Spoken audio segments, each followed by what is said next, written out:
Hey there, it's Dr. Justin Marcagiani. Welcome to Beyond Wellness Radio, where we provide actionable health information on a week-to-week basis that can help you improve your life. Feel free to head over to justinhealth.com, where we have various opt-in video series on more in-depth health topics such as female hormones, thyroid, and gut health. Also, while you're there, feel free and schedule a consult with myself, Dr. J, and or my colleagues. We're available worldwide to provide natural health support for any of your major health issues. Again, welcome to the podcast and enjoy the show. Hey guys, it's Dr. Justin Marcagiani here. Welcome back to Beyond Wellness Radio. Really excited. Today is going to be an amazing show. My friend Dr. David Jockers is here in the house. He's got a new book right here. Bada bing, bada boom, the Keto Metabolic Breakthrough. Really, really excited to have him on today's show. Dr. David, how are we doing, man? Justin, doing great. Always great to be on with you. Excellent, man. So let's talk about this book. I mean, number one, I've been kind of going through it the last couple of days. I love some of the infographics that you guys have in here. Everything's really actionable. So, I mean, yeah. So obviously ketosis is like the newest thing. It's been around for forever, right? Let's just talk like, what is ketosis? What's the goal of being in ketosis? What does that look like for people? Yeah, for sure. So most people are in a state of chronic sugar burning. So our body can run off of glucose, which is sugar, or fat, or ketones, basically. And ketones are a byproduct of fat metabolism. The unique thing about ketones is that they're water soluble and they cross through the blood-brain barrier. So fatty acids themselves can't cross the blood-brain barrier. So when your blood sugar goes down, for most people, they respond with hypoglycemic reactions, right? So they get irritable, stressed, right? Have a lot of different symptoms that way. If you're metabolically flexible and you've got ketones in your system, your brain can run off of the ketones. So you don't experience hypoglycemic effects. And ketones are a much better fuel source than sugar because they create significantly more energy per compound, per unit. And then also they create significantly less metabolic waste. So they're a much cleaner energy source than glucose. Glucose produces a lot of metabolic waste, a lot of oxidative stress in the body that ages us. I mean, think about like rusting an apple or something like that, like rust. I mean, that's pretty much what's happening. So we want to have the metabolic flexibility to where we're good at using sugar when we need to, and that we do need to use it when we're, for example, exercising at a really high intensity or if we're under tremendous stress. However, we want to primarily be using fat and ketones for our fuel source when we're at rest, when we're sitting at our desk working, when we're doing 99% of the activities that we're doing throughout the day.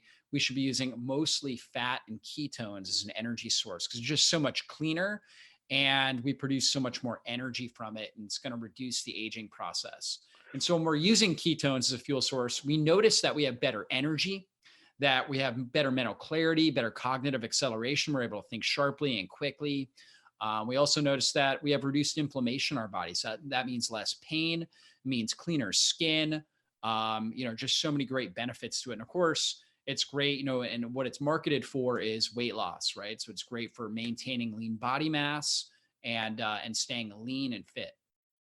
Yeah, I like that. So essentially, we're just trying to make changes to our macronutrients to upregulate enzymes and hormones that help us burn fat for fuel. And then the whole goal of that is we're restricting carbohydrates to an amount that keeps insulin at a lower level. When insulin's lower, then we can upregulate hormone-sensitive lipase or these lipolytic fat breaking down enzymes so we can access this fat for fuel. Is that kind of the overall goal? Yeah, absolutely. Absolutely. And we can get into ketosis through fasting. We can do it through exercise, and then we can do it through a low carbohydrate, high fat template diet. Mm-hmm. Now, I kind of describe it as, and you can kind of highlight it too. There's three ways to get in ketosis. There's nutritional ketosis, where you're modulating your macros, but still getting enough calories while keeping insulin low, because you can still higher fat, moderate protein, lower carbs, 20 to 50 on the net carb side. Some people, they can do more depending on how active they are, but that's going to allow them to get their insulin low enough where they're burning fat, but there's still enough nutrition coming in where they're not going to be catabolized in their muscle. Then there's just straight up fasting, which chronically over time, you'll eventually start ripping up muscle. And then of course there's going to be ketoacidosis, but that's a little bit different. That's more when there's not enough insulin, type 1 diabetes kind of situation, right? And or that's just where the calorie restriction over time too, So if you're calorie restricted over time, you're going to be producing ketones as well. It's kind of like the fasting mimicking diet. It's a calorie restricted model. So it's a partial fast that can help produce ketones as well. But what's the problem with that? Because obviously every fad diet out there Yep. has that in common long term with some kind of a calorie restriction. But the research is kind of clear that there is some kind of a down regulation in the metabolism because the body's like, yo, there's not enough fuel here. We have to decrease how much fuel we're burning. So then there's this kind of downshifting of the metabolism when that's chronic, right? Absolutely. Absolutely. So the ancestral model is a feast famine model, right? So you think about our ancestors, they weren't able to necessarily get their full caloric needs every day, but over time, so they would kill something or they would have a good harvest or whatever it was, they would feast, they would eat a calorie surplus. And then there would be times where they would have a calorie deficit. So it's kind of this feast famine cycle. And that's actually very healthy for our body, is this sort of feast famine cycle. When we feast, we help activate thyroid hormone. We, increase the amount of insulin. We basically tell the body, you don't have to be under stress because we have plenty of food available. But of course, there's problems if we're feasting all the time. We're going to end up accelerating the amount of inflammation. And it's kind of the same thing with fasting. Fasting is very anti-inflammatory, reduces inflammation, but it, basically plummets our insulin all the way down. We don't get good conversion of our thyroid hormone. And it puts a little more stress on our body because our body's saying, hey, we need to find food. We need to find food. So we want to rotate between those cycles. And if we're calorie restricted for too long, we're going to end up with lower levels of active T3, higher levels of cortisol, and hormone dysregulation that's going to end up taking place. So short-term calorie restriction, for something like 3 to 5 days, can be really beneficial for certain individuals. And if you're very lean, like somebody like myself, I'm 8% body fat, I've got to be really careful with calorie restriction. I can do it on a day-to-day basis with intermittent fasting. And I can even do up to maybe a 5-day fast, but beyond that, be really, really stressful on my system. Other people that have a little bit more body fat, they've got, basically a larger bank to pull from. So for some of them, they can do a longer fast and get great results. But you do have to be careful. You have to be careful with that hormone balance and utilizing the feast famine cycle appropriately. And you're trying to obviously make sure if people are going into a fasting session, they don't have extreme thyroid or autoimmune or massive adrenal issues. They're kind of going into with a place of metabolic stability before they're jumping into that. Yeah, that's a very good point. Any sort of sudden dietary change, and that's a really big thing I harp on in this book.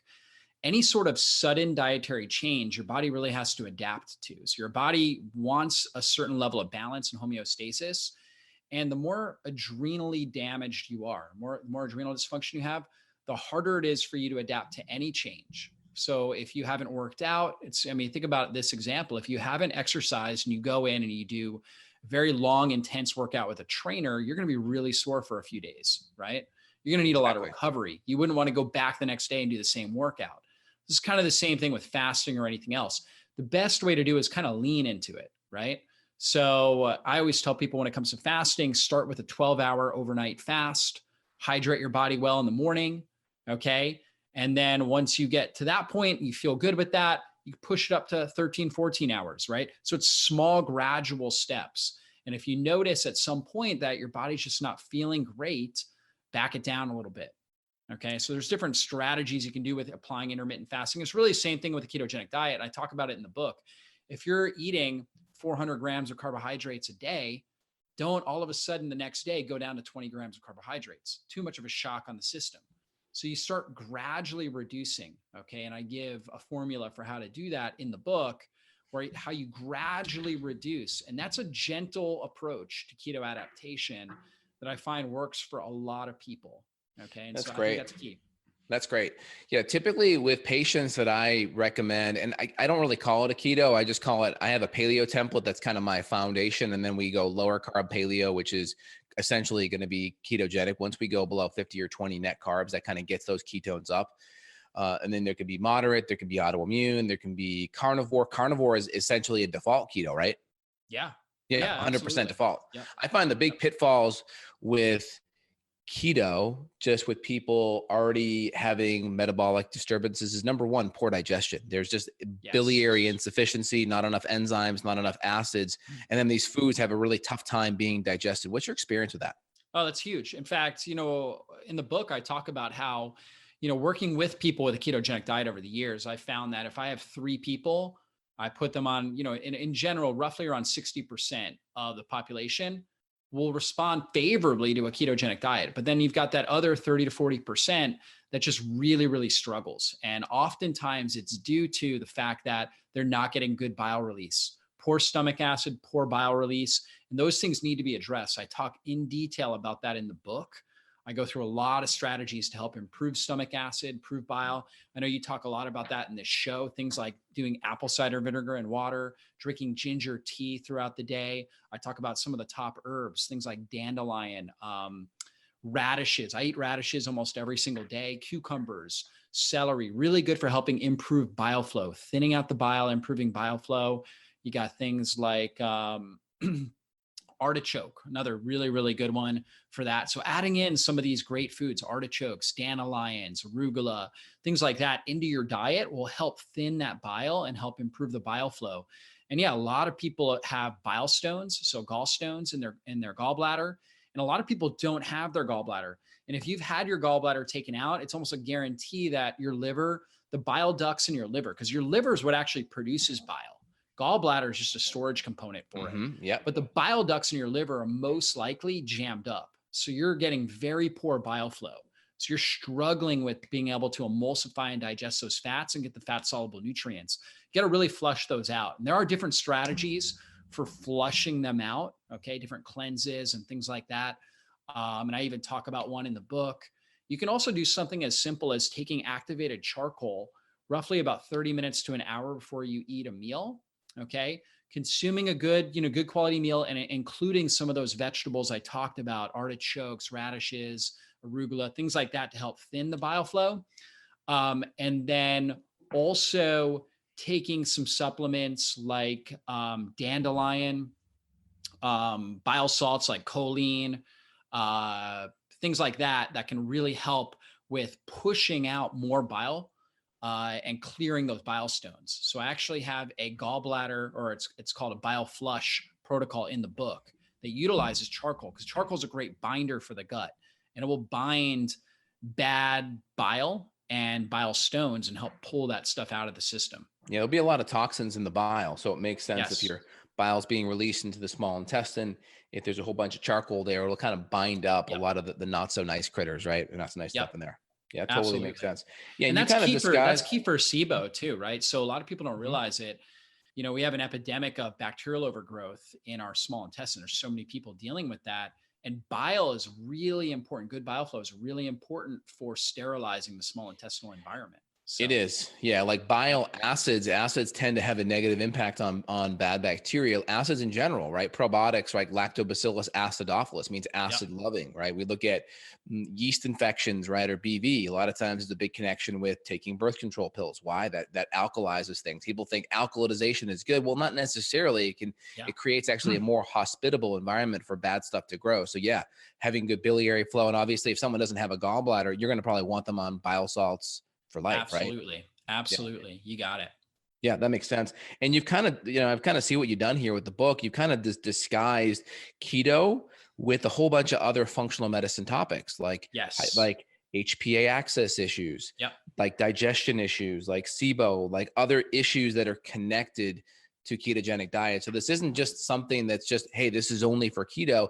You connect a lot of the other systems to it, which is really good, because we know in functional medicine, it's like throwing a rock in the water, it ripples out, and the ripples are all the other systems connected. So I thought you did a really good job connecting that.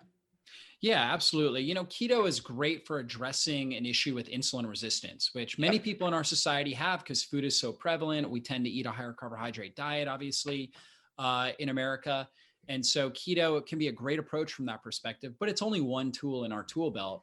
And we really have to look at the entire lifestyle and do a lot of different things that help address our response to stress, improve our digestive health, all the different things that we've been talking about here. And you talk about the HPA access here. What are some of the big strategies that you use to kind of help calm down the HPA access? And how does that help with the ketogenic diet? How does that dovetail with that?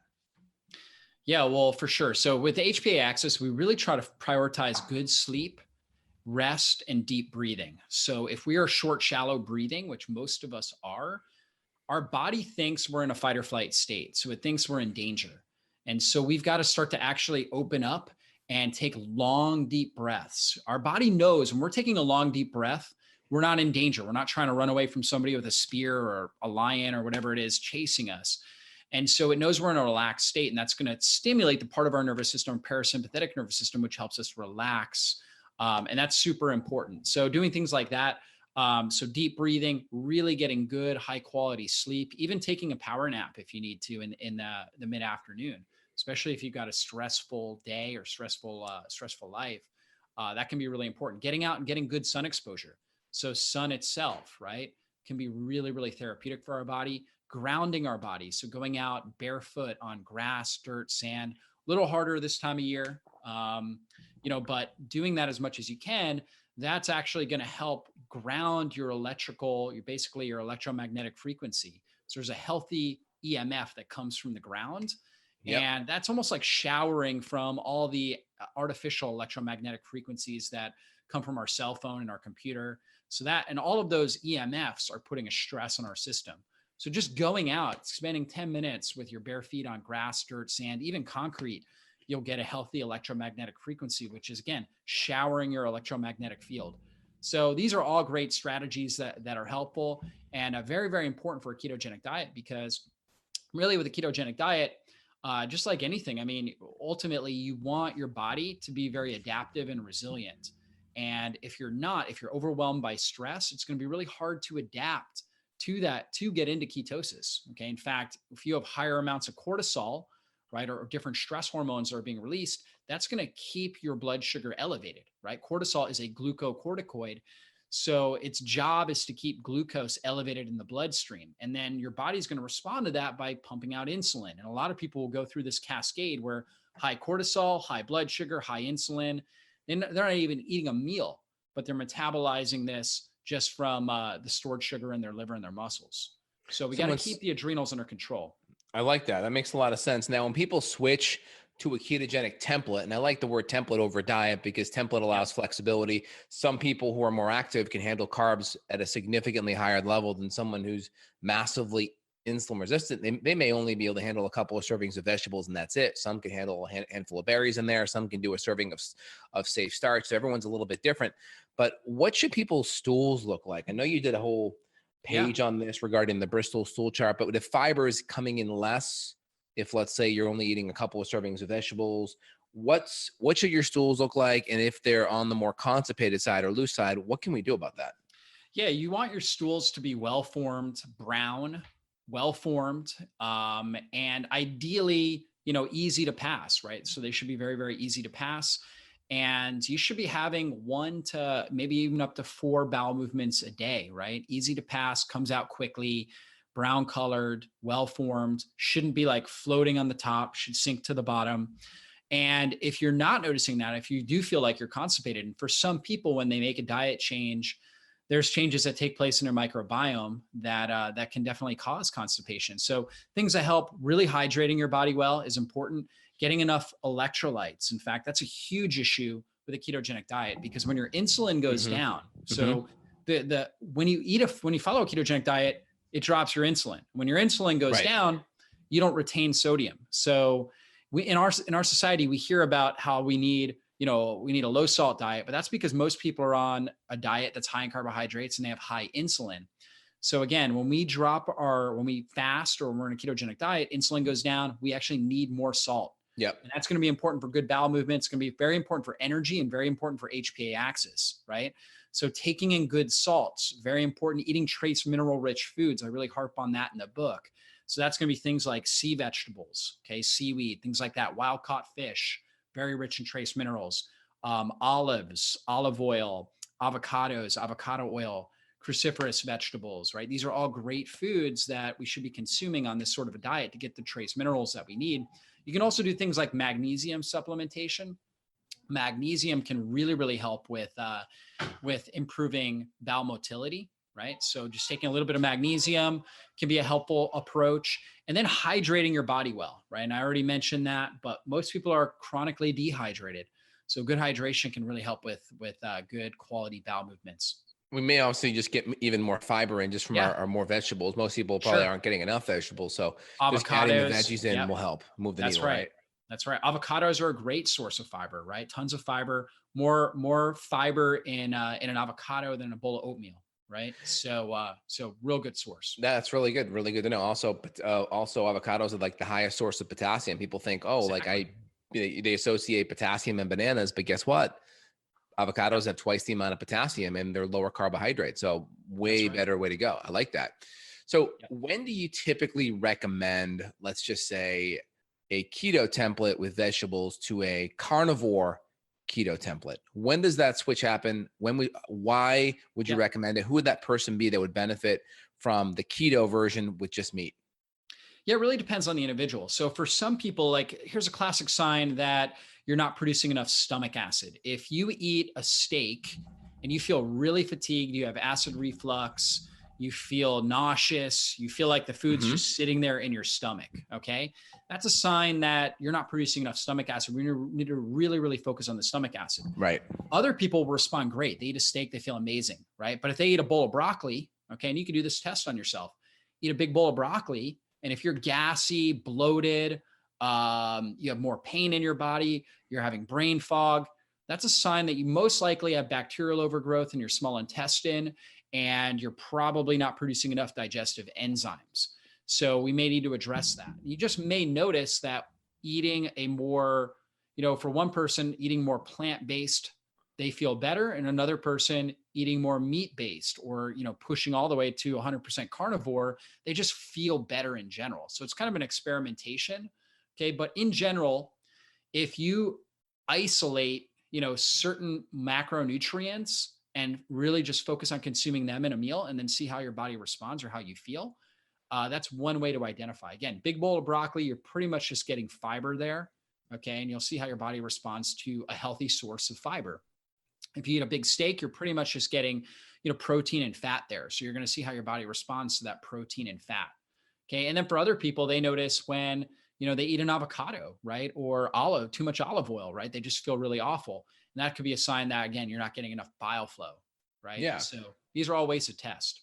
Very good. And I hear a lot of people, with that Game Changers documentary that's out, and a lot of people just kind of talking about the vegan diet, kind of comparing it to keto.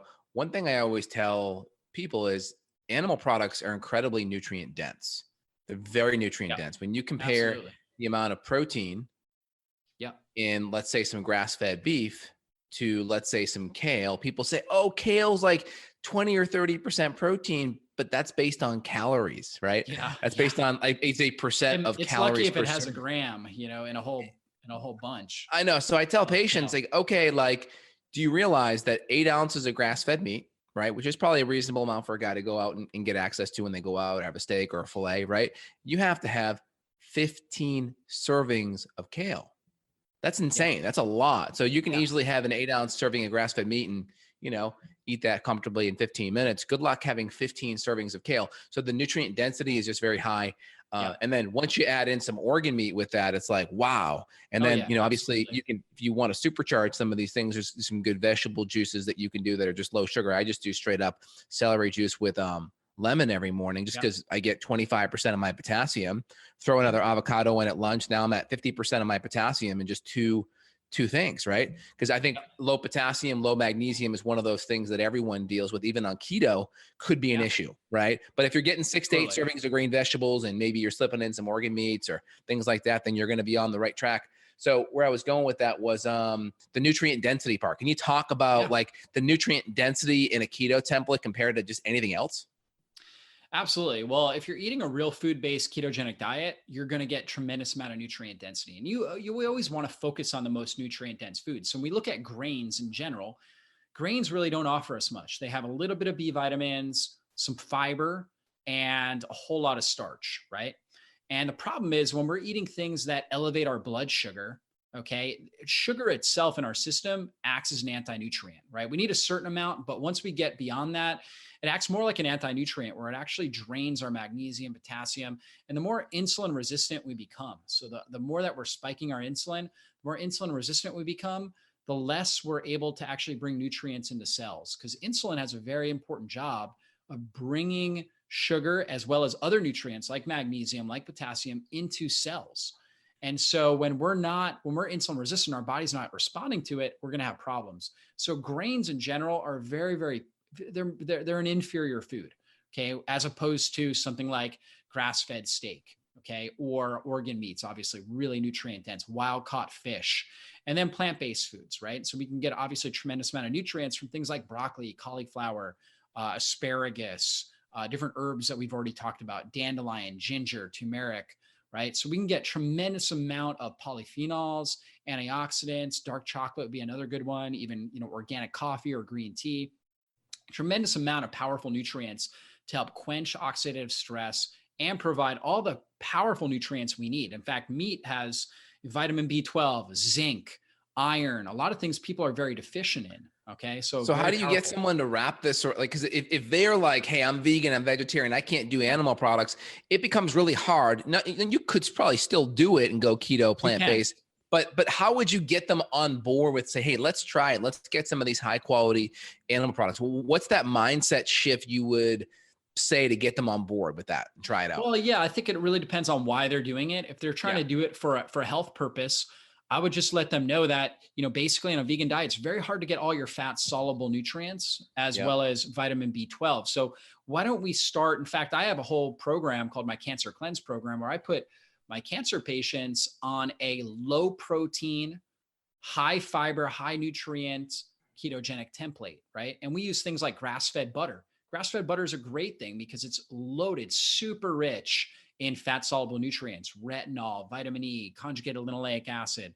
You have so much in there, and that's a great approach. So adding in some grass-fed butter, maybe some eggs. Okay. So eggs, again, super nutrient dense, especially the egg yolk. So you get so much nutrients, per calorie, I guess you could say, in egg yolk as well as in grass-fed butter. So those are great things to add in. And some people are okay with eating fish too, so coming from that kind of vegetarian vegan diet, a lot of people are okay with eating fish. So adding in some wild caught salmon, something along those lines, and then just seeing how they feel when they add in those foods. And for some people, they notice that they do feel a lot better, and then they're more open-minded to consuming other animal products as well. Is there anything else you could do? Let's say, okay, like if you get the buy-in with fish and egg yolks, at least, or eggs, you're kind of gold, right? But what if you don't get the buy-in for any animal products? Can it still be done? What does that strategy look like? Yeah, there's actually a lot of people out there. There's a whole Facebook page on vegan ketogenic diet. So you're obviously there's a lot more restrictions. So you're really going to be eating the same, 20 foods over and over and over again, but you still have all your non-starchy vegetables. Yep. You're going to be eating a lot of avocados, lots of coconut and coconut fats, nuts and seeds, hemp seeds, walnuts, pecans, macadamia nuts, things like that, olives and olive oil. Okay. So it's going to tend to be, and obviously you can supplement with a protein powder. You can get like a good pea protein or hemp protein, or you'd probably need a protein powder though, right? For the most part. Especially if you're an athlete, I would say, if you're doing any sort of athletics or resistance training, you would definitely need to do it. I think you can do it for certain individuals. They can do it without a protein powder, but yeah, it's going to be very low protein in general. And you're really banking on the fact that your body's got a good digestive system to be able to break down and pull whatever amino acids it can out of nuts, seeds, avocados and other plants. And the absorption on that's going to be lower just because of the anti-nutrients, and then the amino acid profile won't be as favorable, right? Not as much of the sulfur or the beta-alanine into the branch chain. That's why I would recommend some sort of a good protein powder if you're doing that. And if you were to do one, would that be like the pea or anything else you'd recommend, pea protein besides that? It probably depends on the individual. Most people do great on pea protein. Some people don't, right? So they can try hemp protein. That would be another good source. Okay. There's rice protein out there, probably not as good as the pea and the hemp though. Do you have to worry about any gluten or cross contamination coming from like a grain-based protein at all? You definitely could, right? And so for some people, they do fine on rice. Okay. Other people, they have reactions to it, right? Because there is gliadin. There are some gliadin compounds in rice, right? Mm-hmm. So even though it's considered gluten-free, it's still kind of in the same family. That makes sense. And so you kind of have one argument, that's your elevator pitch on the health side. What about the other side, which is like, hey, this is better for the environment. Being vegan is better for the environment. What's your pitch on that? Well, actually, actually having animals and raising them properly is more of a sustainable system. So when we look at regenerative agriculture, what we actually need is, we need chickens out there eating weeds, eating insects and things like that. And then they poop, right? And then their poop actually fertilizes ground, right? Or if you have cows out there, they're going to eat the grass, they're going to poop. And now they've got this really nutrient dense poo, right? And so that Yeah. poop, is now great for the worms and all the different insects who break it down further. And now it enriches the soil. And then the chickens come in, they go ahead, they eat the worms, right? And it's like this whole cycle. And It's a so it's closed actually loop. It's a total enriching the closed loop. soil. Yeah. Yeah, it's enriching the soil. So we need these animals and we need them grazing. Okay. Obviously, factory farmed, you and I are both very much against that. Yep. That is not sustainable and not a sustainable system. Animals aren't treated well and their meat and dairy products are not healthy. But good pasture raised animal products, good pasture raised animals actually help strengthen and add more nutrients to the soil. So when we're growing other plants on the soil, those plants are healthier and better for our bodies. Yeah, and I'd also just add in is that when you start feeding animals grains and soy and corn, that's where you kind of have to have this Yeah. open loop where you start to have to pull the poop away because now the E. Yep. coli. But when you start to have this closed loop where, okay, it's grass the whole time, there's less E. coli, then the chickens come in and then they eat the worms. And then you kind of, I think Joel Salatin kind of has that whole Yeah. model down at Polyface Farm where it's a total closed loop. You don't have to bring poop in and out and move, it's just it's Exactly. so much better. And also, not to mention, most vegetarian food is going to be processed and carbohydrate based, and then it's going to be primarily supporting a monoculture where there's just a lot of different crops and things and a lot of pesticides used. And people forget, like, if you're supporting any type of monoculture, you're also supporting snakes and rabbits and little animals that are getting killed in the combine and the harvesting of that. So I always tell people, my mindset is it takes life to sustain life. Plants at some level are sentient and have a life force because they have to have a life force to sustain your life force. They have to. So at some level, they may not have a face or a cute mommy and daddy like an animal does. But number one, there's life there. Number two, just the monoculture is also going to be killing lots of other animals that you may not see directly, more indirectly. So yeah, I think that's good points. Yeah, absolutely. Plus, when you think about it, animals, their defense system is they can run or they can fight. Plants use kind of a low level chemical warfare, right? So they have things like lectins, oxalates, different things like that that are compounds within them that can be hazardous or challenging for their predators to consume. So, like, for example, things like oxalates, which are crystals, within things like spinach and dark chocolate and nuts and seeds, things like that. Those oxalates can be really tough on the body.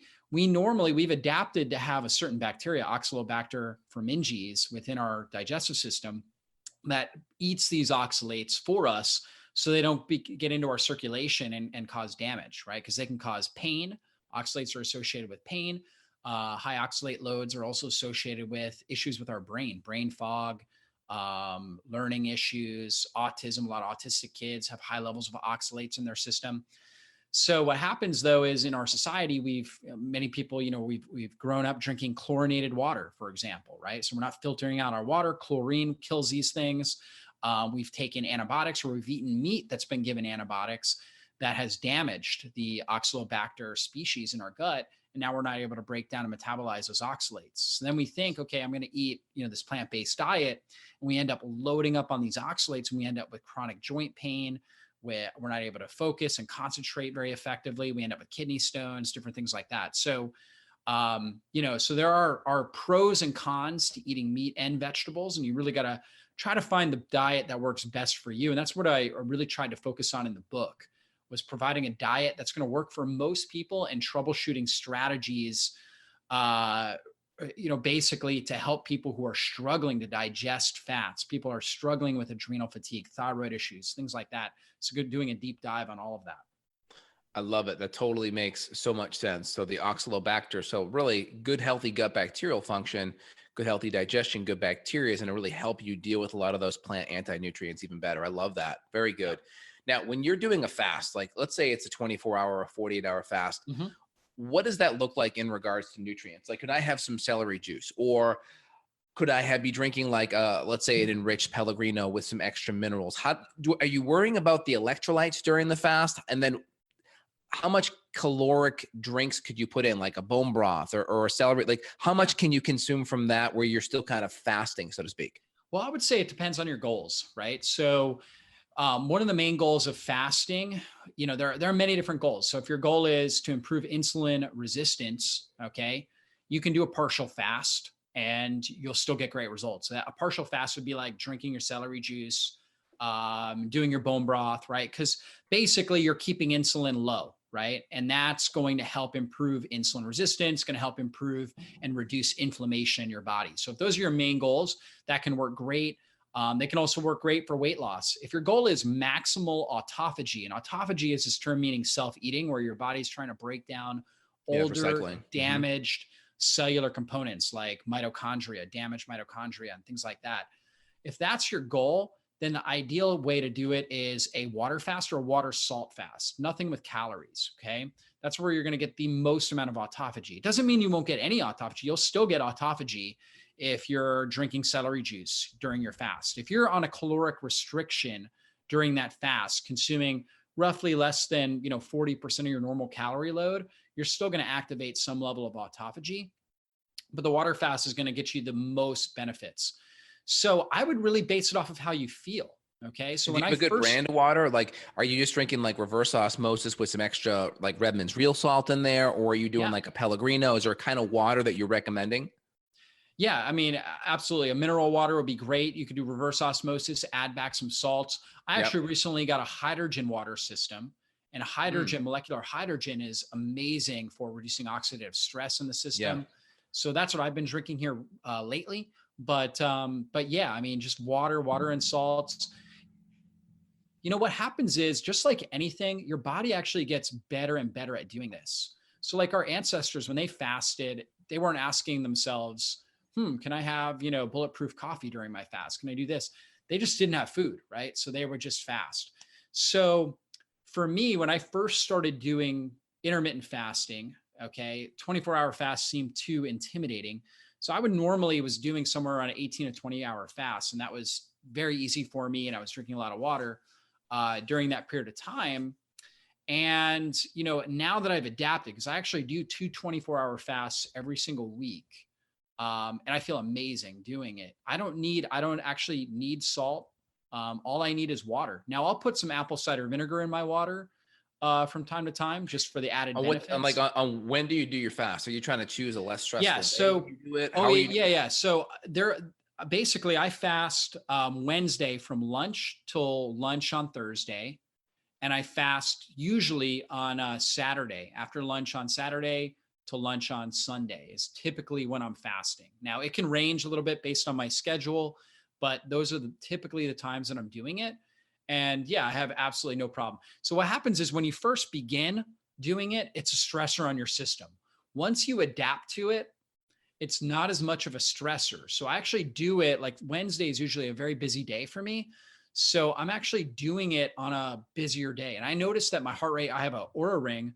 So I noticed that my heart rate variability is amazing. It's so good on the nights when I haven't eaten dinner and I fast through dinner. And I sleep deeper and I get just more restorative rest during that period of time. But you're also eating lunch on Wednesday. So you really have enough Yep. nutrition because you probably had something in the I had a big morning, you're meal. hydrating, you had probably a really nutrient dense lunch when you kicked off the fast, right? So Probably yeah, a it was bunch of one vegetables, meal exactly. potassium. Right. So I had one meal, right? Roughly somewhere between 1 and 2 o'clock. I ate one meal, It's probably a and bigger then meal, right? bigger Over a meal. thousand calories. I'm sure. Yeah. Yeah. Usually I have a protein shake with avocados. I put two avocados, coconut Oh, milk, wow. So that's a ton and of calories protein then. powder. In a shake, and I have that. And Okay. so Yeah. yeah, So you got like over 2,000 milligrams of potassium. I mean, that's probably 80% fat. I mean, you get well over 1,000 calories, probably 1,500 calories. Yeah. So that's the thing, yep. is when you do something like that, your meals have to really be on purpose. You couldn't just have a haphazard, processed kind of meal. You really got to be on point. You're kicking that fast off with a ton of minerals, a ton of nutrient density, a ton of good fatty acids. And that kind of gives you momentum to go for the next 24 hours. Exactly. It's a feast famine cycle. Now, it also depends on what somebody's health goals are and how lean they are. Okay. I'm extremely lean. So when I eat, I need to feast. And what's interesting, Justin, is with this lifestyle, I'm almost never hungry until I start eating. Okay. So like, I won't even be hungry on Thursday. Like I'll do a 24-hour fast. I'll work out right at the end of the fast typically. So I'll get an intense workout in, fasting 22, 23 hours. And I'm still not hungry even at the end of that workout. You're so leptin sensitive. Yeah. But once I start eating, then my body's like, okay, I want food. You're like, you're going into caveman mode. You're exactly. Like, now my insulin goes up. Now I'm like, okay, now I need to eat. I need to eat food. Right. And so that's really, the kind of the natural mechanisms here. And so my body knows what it needs to do. So I'm just listening to my body's natural, inclinations there. Now, for certain individuals, okay, especially if you have more weight to lose, you're trying to lose more weight. Okay. Doing this sort of fasting can really help.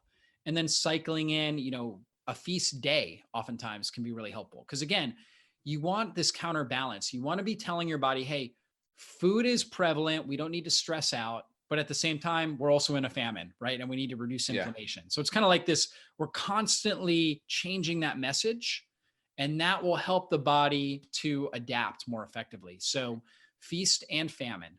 Can you have coffee on those fasting days? I can't. Yeah, you can drink coffee. I always tell people with coffee, the key is this: when you drink coffee, you should feel great. Okay. Coffee should naturally be like a performance enhancement tool. Yeah. And coffee itself, caffeine and the caffeic and chlorogenic acid that's in coffee enhance autophagy mechanisms. However, there is a percentage of people that have a food sensitivity. They have a immune reaction to coffee, or they just don't metabolize caffeine well. Exactly. Okay? Yeah. And for those people, if you don't feel good, right, you notice heart palpitations, you notice like worsening fatigue a few hours later, or it gives you cravings, then it's not good for you. Okay. So then you want to avoid it. So that's the rule with coffee. If you drink a cup of coffee, you feel amazing the rest of the day. It just set you off. Drink coffee. You know what I mean? And if you drank coffee and you didn't feel good, don't drink coffee. Very good. Dr. David, my man. Yep. The Keto Metabolic Breakthrough, y'all. Feel free. We'll put the links down below so you guys can get access to it. Phenomenal book. David, anything else you want to leave the listeners with? I think you guys will love the book. I talk a lot about nutrient timing, carb cycling, which is, because there's a time and place for carbs, just like we've talked about in the past. So when to do it, when you should add in carbs, how to set up a carb cycling strategy is a big component of what I talk about in the book. How to appropriately do intermittent fasting to get the best results. I talk a lot about hormones, thyroid hormone, insulin, sex hormones, different things like that, how to balance it all with the book. So definitely check that out. And, those of you guys that are listening to Justin's YouTube channel and podcast, you guys are getting the best of the best here. I always like to tune in and hear what Justin's doing because he's on top of his game. So Dr. Jockers, I really appreciate it. I'm going to do a little video book review of your book, how to hit my favorite 3 to 5 topics in the book. We'll do a video out. So people want to get that, get access to that. Feel free, make sure you subscribe, and then we'll put the link down below on Amazon. So people can grab it and find it and support David. He's got some great work out there. We really appreciate, this book. It's really amazing. All the good infographics. I mean, I'm just skimming in through here and I'm just like, wow, I could just kind of look at some of the infographics and barely even read it. And I can still get a ton of great information just by skimming it. You did a really good job making it very consolidated and easy to digest. Thank you. I appreciate that. I mean, that's really what we try to do. Is I'm a very visual learner. So I enjoy reading, but I also enjoy seeing infographics. And so I wanted to create this book for somebody like me that really likes to see diagrams, infographics, things like that really that really help you understand it and be able to picture the concepts I'm talking about. Well, great job, man. Keep it up, Dr. David. You have an awesome day, man. We'll chat soon. Thanks. You too, man. Bye. Got a question for Dr. J? Go to BeyondWellnessRadio.com and click the questions button. Then tune in to hear the answer. Also, if you like the show, click below to review us on iTunes. For more Beyond Wellness Radio, go to BeyondWellnessRadio.com.